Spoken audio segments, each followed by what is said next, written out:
नमस्कार. शासन जरा यूट्यूब चॅनलवर त्यांचं खूप खूप स्वागत आहे. तर आजच्या व्हिडिओमध्ये आपण पाहणार आहोत सेवानिवृत्त कर्मचाऱ्यांसाठी आताची मोठी ब्रेकिंग न्यूज. सेवानिवृत्त कर्मचाऱ्यांचे निवृत्त वेतन होणार ₹21,000. त्या संदर्भात या व्हिडिओच्या माध्यमातून संपूर्ण अपडेट सविस्तरपणे पाहणार. चला सुरू करूया.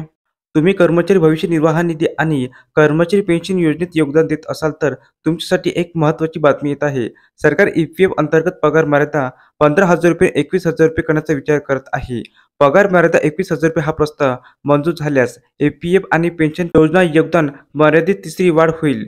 या बदलामुळे कर्मचाऱ्यांच्या EPF आणि EPS पेन्शन फंड योगदानावर परिणाम होणार नाही, तर निवृत्तीनंतर त्यांची पेन्शन वाढू शकते.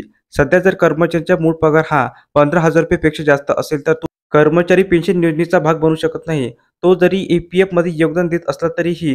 परंतु जर सरकारने EPF वेतन मर्यादा ₹21,000 पर्यंत वाढवली तर ज्या कर्मचाऱ्याचे मूळ वेतन हे 15,000 पेक्षा जास्त आहे ते EPS योजनेत सामील होऊ शकतात.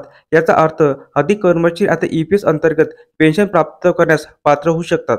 पगार मर्यादा ₹21,000 परंतु पगार मर्यादा 21,000 पर्यंत वाढल्यास ₹1,749 EPS मध्ये योगदान दिले जाईल, ज्यामुळे EPS मध्ये जमा होणारी रक्कम ही कमी होईल. उदाहरणार्थ एखाद्या कर्मचाऱ्याचा पगार ₹25,000 असल्यास त्याची EPF मध्ये योगदान आता ₹1,251 असेल आणि तो EPS पेन्शनमध्ये ₹1,749 असेल. कर्मचाऱ्याच्या पेन्शन योजनेत वाढ. पगार मर्यादेतील या वाढीचा सर्वात मोठा फायदा कर्मचाऱ्यांना निवृत्तीनंतर मिळणाऱ्या पेन्शनला होणार आहे. सध्या EPS पेन्शनची गणना ₹15,000 पर्यंतच्या पगाराच्या आधारावर केली जाते, परंतु पगार मर्यादा 21,000 पर्यंत वाढल्यास पेन्शनची गणना 21,000 च्या आधारावर केली जाईल.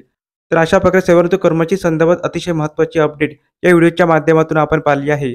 तर हा व्हिडिओ आपल्याला आवडला असेल तर चॅनलला नक्की सबस्क्राईब करा, लाईक करा, कमेंट करा आणि अशाच नवनवीन अपडेट मिळवण्यासाठी शासनच्या YouTube चॅनलला सबस्क्राईब करायला अजिबात विसरू नका. धन्यवाद.